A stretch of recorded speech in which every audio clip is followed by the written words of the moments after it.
Assalamualaikum warahmatullahi wabarakatuh. Bagaimana kabarnya kalian hari ini? Alhamdulillah. Hari ini kita akan belajar tentang struktur dan fungsi tumbuhan. Sebelum kita menginjak ke materi, kita harus mengetahui kompetensi dasar dari struktur dan fungsi tumbuhan. Pada 3.4 menganalisis keterkaitan struktur jaringan tumbuhan dan fungsinya serta teknologi yang terinspirasi oleh struktur tumbuhan. Pada 4.4 yaitu menyajikan karya dari hasil penelusuran sebagai sumber informasi tentang teknologi yang terinspirasi dari hasil pengamatan struktur tumbuhan. Bagian yang pertama yaitu struktur dan fungsi akar, batang, daun, dan bunga. Pernahkah kalian mengamati tumbuhan seperti gambar di samping? Apa yang kalian pikirkan? Apa saja bagian-bagian dari tumbuhan itu? Apa saja struktur dan fungsi tumbuhan? Agar lebih jelasnya, yuk kita belajar tentang struktur dan fungsi tumbuhan lebih lanjut lagi. Tumbuhan dibagi menjadi dua, yaitu tumbuhan berpembuluh dan tumbuhan tidak berpembuluh. Tumbuhan berpembuluh yang memiliki nama ilmiah yaitu Tracheophyta, contohnya tumbuhan paku, nama alamiah Pteridophyta, dan tumbuhan berbiji, nama ilmiahnya Spermatophyta. Tumbuhan tidak berpembuluh, nama ilmiahnya Telophyta, contohnya tumbuhan lumut, nama ilmiahnya Bryophyta. Tumbuhan berbiji dibagi menjadi dua, yaitu tumbuhan berbiji terbuka, nama ilmiahnya Gymnospermae, dan tumbuhan berbiji tertutup, nama ilmiahnya Angiospermae. Kemudian apa itu organ? Organ adalah tumbuhan dari beberapa macam jaringan yang berbeda dan berbentuk dan membentuk satu kesatuan untuk melakukan fungsi tertentu. Kemudian, apa saja organ penyusun tumbuhan berpembuluh? Yaitu organ vegetatif dan organ generatif. Organ vegetatif yaitu organ tumbuhan yang berfungsi untuk mendukung pertumbuhan dan perkembangan tumbuhan, terutama berguna untuk penyerapan, pengolahan, pengangkutan, dan penimbunan zat-zat makanan. Organ generatif yaitu organ tumbuhan yang berfungsi dalam proses perkembangbiakan secara generatif atau seksual atau didahului oleh peristiwa perkawinan. Struktur dan fungsi akar.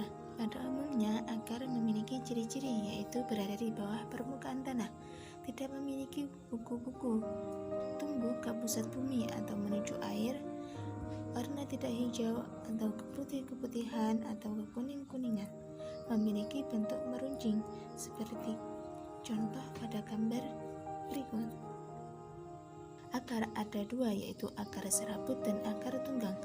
Akar serabut contohnya pada tumbuhan monokotil seperti padi dan jagung. Akar tunggang contohnya pada tumbuhan dikotil seperti kacang tanah dan mangga. Fungsi akar yaitu untuk menambatkan tubuh tumbuhan pada tanah atau medium tumbuhnya, menyerap air dan mineral dalam tanah atau pada medium tumbuhnya. Pada beberapa tumbuhan, akar berfungsi untuk menyimpan cadangan makanan, dan ada yang berfungsi untuk menyerap oksigen atau untuk bernapas. Struktur dan fungsi batang. Gambar struktur batang seperti berikut. Umumnya batang berbentuk panjang bulat seperti silinder, memiliki ruas-ruas atau internodus yang masing-masing dibatasi oleh buku-buku atau nodus untuk melekatnya daun dan tunas. Fungsi batang yaitu menyokong bagian-bagian tumbuhan yang berada di atas tanah dan sebagai jalan pengangkutan air dan mineral dari akar menuju daun dan jalan pengangkutan makanan dari daun ke seluruh tubuh tumbuhan. Beberapa tumbuhan batang dapat mengalami modifikasi dan berfungsi sebagai tempat menyimpan cadangan makanan, seperti gambar berikut. Struktur dan fungsi daun. Daun merupakan tumbuhan yang menempel pada batang, berbentuk tipis lebar, mengandung zat warna hijau atau klorofil. Fungsi daun sebagai alat untuk mengambil gas karbon dioksida atau CO2 digunakan untuk sumber bahan baku dalam fotosintesis, mengatur penguapan air atau transpirasi dan pernapasan atau respirasi tumbuhan. Struktur luar daun monokotil memiliki peruratan daun sejajar, sedangkan struktur tumbuhan dikotil memiliki peruratan daun menjala. Dalam fotosintesis, daun membutuhkan cahaya sebagai sumber energi. Sumber energi tersebut ditangkap oleh zat hijau daun yang disebut klorofil. Perhatikan reaksi berikut. 6CO2 ditambah dengan 6H2O dengan bantuan cahaya dan klorofil menghasilkan C6H12O6 plus 6O2. Glukosa disusun atas zat pati atau amilum atau C6H10O5M melalui reaksi polimerisasi. Amilum tersebut kemudian disimpan dalam akar, contohnya pada singkong, batang, contohnya pada sagu, dan buah, contohnya pada padi. Struktur dan fungsi bunga. Bunga merupakan alat reproduksi generatif pada tumbuhan yang memiliki fungsi untuk menarik serangga atau hewan lain yang dapat membantu proses penyerbukan. Contoh gambarnya sebagai berikut.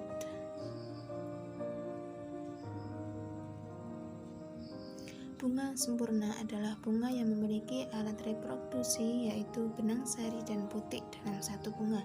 Bunga tidak sempurna yaitu bunga yang hanya memiliki satu alat reproduksi yaitu benang sari saja atau putik saja dalam satu bunga.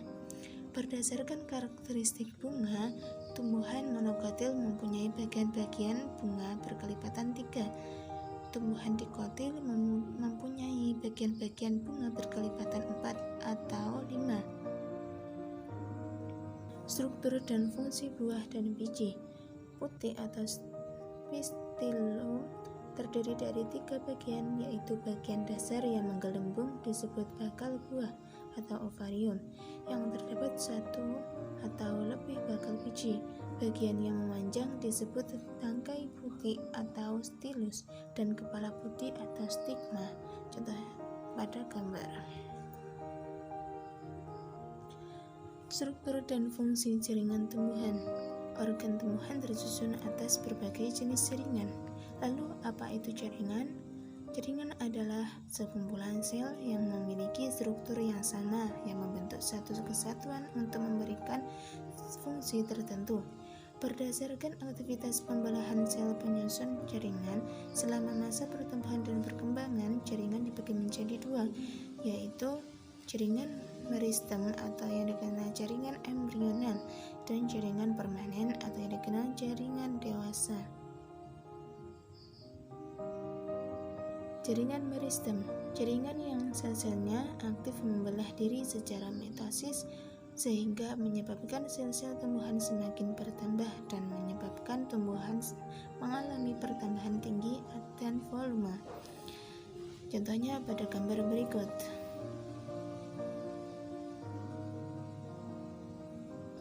Meristem primer. Jaringan meristem pada tumbuhan yang sel-selnya aktif membelah. Jadi meristem primer terdapat pada ujung batang dan akar, oleh karenanya meristem primer yang menyebabkan pertumbuhan primer pada tumbuhan atau perpanjangan pada akar dan batang. Gambarnya sebagai berikut. Meristem sekunder berasal dari sel-sel dewasa yang berubah sifatnya menjadi meristematik kembali atau aktif membelah kembali. Contohnya kambium pembuluh dan kambium gabus. Kambium pembuluh atau kambium vaskuler, lapisan sel-sel yang aktif membelah yang terletak di antara pembuluh angkut xilem dan floem. Kambium vaskuler ini terdapat pada akar dan batang tumbuhan dikotil, sedangkan pada tumbuhan monokotil tidak memiliki kambium vaskuler. Kambium gabus atau velogen, contohnya pada gambar berikut. Jaringan dewasa atau jaringan permanen. Jaringan yang bersifat non-meristematik atau tidak aktif membelah. Jaringan ini berasal dari pembelahan sel-sel meristem primer dan sel-sel meristem sekunder yang telah mengalami diferensiasi atau mengalami perubahan bentuk sehingga memiliki fungsi tertentu. Berdasarkan fungsinya, jaringan dewasa dibagi menjadi 4, yaitu yang pertama jaringan pelindung, yang kedua jaringan dasar, yang ketiga jaringan penyokong, dan keempat jaringan pengangkut. Jaringan pelindung. Jaringan pelindung terdapat di seluruh permukaan tubuh tumbuhan. Tumbuhan membutuhkan jaringan pelindung untuk melindungi bagian tumbuhan dan berbagai pengaruh luar yang merugikan, misalnya hilangnya air akibat suhu yang meningkat dan melindungi dari kerusakan mekanik. Contohnya yaitu jaringan epidermis. Sel-sel epidermis dapat berkembang atau mengalami modifikasi menjadi alat pelindung tambahan, misalnya stomata, sisik, trikoma atau rambut-rambut dan duri. Contohnya sebagai berikut.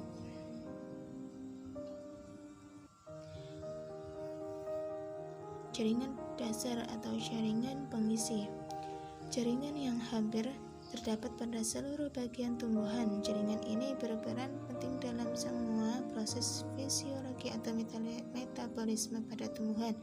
Contohnya jaringan parenkim. Jaringan parenkim dapat berdiferensiasi menjadi banyak jenis jaringan parenkim lain. Misalnya pada buah dan umbi, parenkim berdiferensiasi menjadi parenkim cadangan makanan yang berfungsi untuk menyimpan cadangan makanan bagi tumbuhan. Pada daun, jaringan parenkim berdiferensiasi menjadi jaringan palisade dan jaringan bunga karang yang berfungsi untuk proses fotosintesis.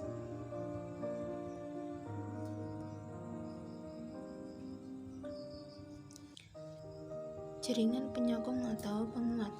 Jaringan yang berperan untuk menunjang bentuk tubuh tumbuhan. Berdasarkan bentuk dan fungsinya, jaringan penyokong dibagi menjadi 2, yaitu jaringan kolenkim dan jaringan sklerenkim. Jaringan kolenkim, jaringan yang berfungsi untuk menyokong bagian tumbuhan yang masih muda. Sel-sel jaringan kolenkim memiliki dinding sel yang mengalami penebalan namun tidak merata. Jaringan sklerenkim, jaringan penguat yang bersifat permanen yang berfungsi untuk menyokong tubuh tumbuhan yang sudah tua.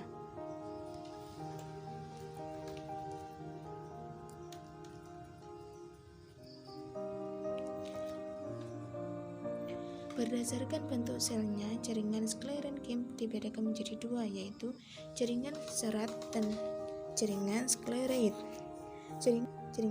Jaringan serat atau fiber terdiri atas sel-sel yang memanjang, meruncing pada kedua ujungnya, dan tersusun membentuk benang. Jaringan skleroid terdiri atas sel-sel yang pendek dan memiliki bentuk yang tidak teratur.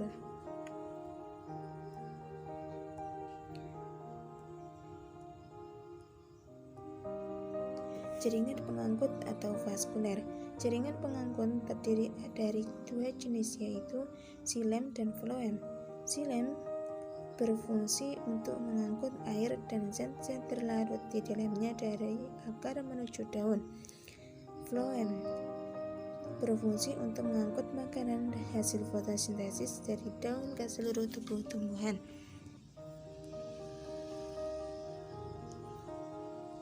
Struktur dan fungsi jaringan pada akar. Perhatikan gambar akar berikut. Pada gambar dapat kita lihat bahwa pada bagian ujung akar terdapat jaringan meristem apikal dan tudung akar. Lalu apakah fungsi jaringan tersebut? Jaringan apikal merupakan jaringan yang sel-selnya terus membelah membuat akar semakin panjang, sedangkan tudung akar berfungsi untuk melindungi sel-sel meristem tersebut saat membelah sehingga dapat menembus tanah tanpa mengalami kerusakan, dan akar dapat menambah tubuh tumbuhan dengan kuat ke dalam tanah. Akar tersusun atas epidermis, korteks, dan silinder pusat. Epidermis merupakan bagian terluar akar. Sel-sel epidermis memiliki dinding yang tipis. sehingga air dan mineral mudah masuk ke dalam sel-sel epidermis yang kemudian diteruskan ke dalam korteks dan silinder pusat. Pada bagian tertentu, sel-sel epidermis juga mengalami modifikasi menjadi rambut akar yang berfungsi untuk memperluas bidang penyerapan air dan mineral. Bagian yang lebih dalam dari epidermis yaitu korteks. Korteks tersusun atas jaringan korenkin yang dinding selnya tipis dan tersusun renggang.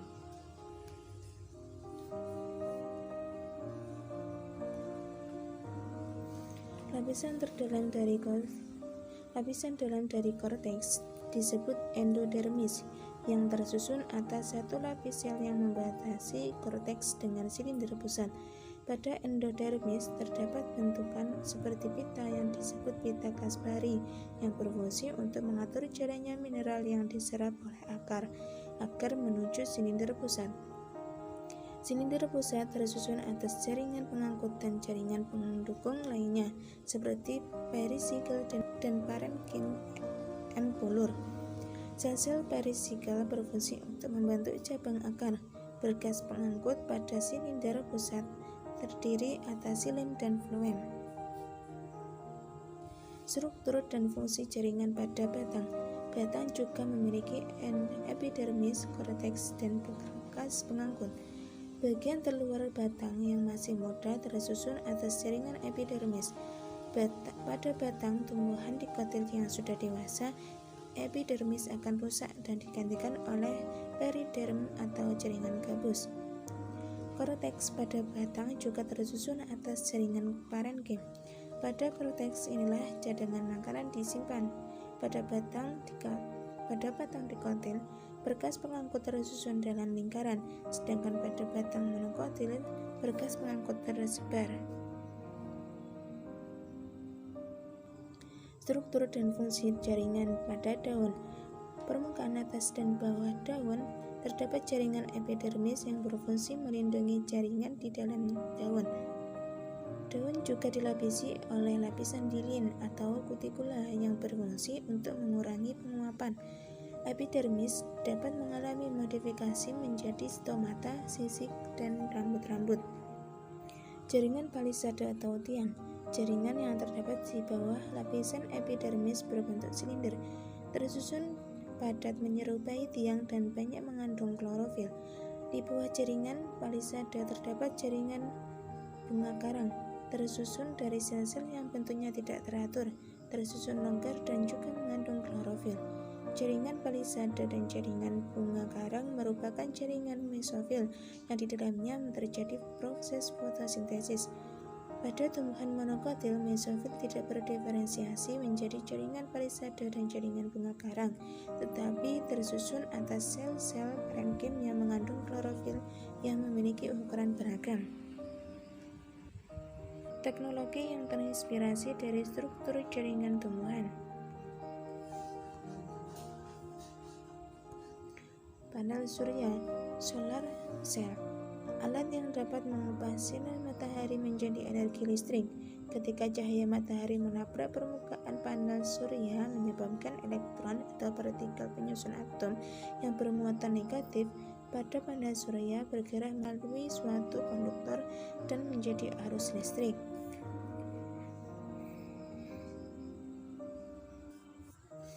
Pada proses fotosintesis membutuhkan cahaya dan sel hijau daun atau yang disebut klorofil. Hasil fotosintesis yaitu oksigen atau O2 dan glukosa C6H12O6. Saat daun terkena sinar matahari, klorofil akan menyerap energi cahaya. Elektron pada kompleks klorofil akan bergerak melalui suatu saluran dan menyebabkan muatan positif ikut bergerak. Muatan positif ini selanjutnya bergerak menuju kompleks enzim yang berfungsi menghasilkan energi kimia berupa ATP dan NADPH. Energi ATP dan NADPH ini selanjutnya akan digunakan untuk mengubah CO2 menjadi glukosa. Sensor cahaya. Pernahkah kalian mendengar sensor cahaya? Lampu penerangan jalan mampu menyala dan mati secara otomatis karena dilengkapi dengan sensor cahaya yang disebut fotoresistor atau light dependent resistor atau LDR dan saklar pengatur on dan off. Fotoresistor merupakan resistor atau hambatan listrik yang dapat diubah nilai hambatannya melalui penyinaran cahaya. Ketika terdapat cahaya, alat ini mampu menghantarkan listrik. Tak lain halnya pada kaktus. Tumbuhan ini memiliki stomata yang unik. Stomata pada kaktus akan membuka saat malam hari dan akan menutup saat siang hari untuk mengurangi penguapan. Proses ini didukung oleh aktivitas sel penjaga stomata yang memiliki reseptor cahaya yang disebut fotoreseptor yang peka terhadap cahaya. Kemudian lapisan pelindung dan pengilam. Penampang melintang pada permukaan daun terdapat lapisan tebal yang disebut kutikula. Kutikula tersusun atas senyawa lipid berupa lilin atau wax dan polimer hidrokarbon yang disebut kutan. Senyawa tersebut bersifat hidrofobik atau tidak suka air, sehingga jika air mengenai lapisan ini tidak akan membasahi daun dan juga mampu mencegah menempelnya debu atau kotoran lain dan membuat daun tetap bersih. Alat pemurnian air. Umumnya perairan yang ditumbuhi enjing gondong pasti memiliki kondisi airnya jernih. Enjing gondok memiliki akar serabut yang banyak dan rapat. Akar ini mampu menyerap partikel-partikel yang terlarut dalam air sehingga air menjadi bersih. Zat-zat berbahaya seperti racun pun dapat diserap oleh enjing gondok. Membran sel akar ketika diteliti menggunakan mikroskop elektron, terlihat lubang-lubang atau saluran kecil pada membran sel akar. Saluran ini terbentuk dari protein dan memiliki lubang dengan ukuran tertentu dan daya ikat tertentu pula. Salah satu salurannya yaitu aquaporin atau protein kanal yang hanya dapat dilewati oleh air, sehingga partikel lain tidak dapat masuk lewat aquaporin. Mekanisme tersebut menginspirasi para ilmuwan untuk mengembangkan teknologi penyaringan atau pemurnian air. Lembaran kerja siswa mengidentifikasi struktur dan fungsi tumbuhan di sekitar kita. Tolong kalian kerjakan dengan baik lembaran kerja siswa berikut. Langkah kerjanya yaitu amatilah tumbuhan yang ada di sekitar kalian, minimal 5 tumbuhan. Identifikasilah tumbuhan tersebut, kemudian letakkan ke dalam tabel berikut. Amatilah bentuk akar, batang, daun, dan bunga dari tumbuhan yang kalian ketahui. Tabelnya berikut: nama tumbuhan, dibentuk akar, batang, daun, bunga seperti apa, dan fungsinya masing-masing seperti apa. Terima kasih, semangat belajar.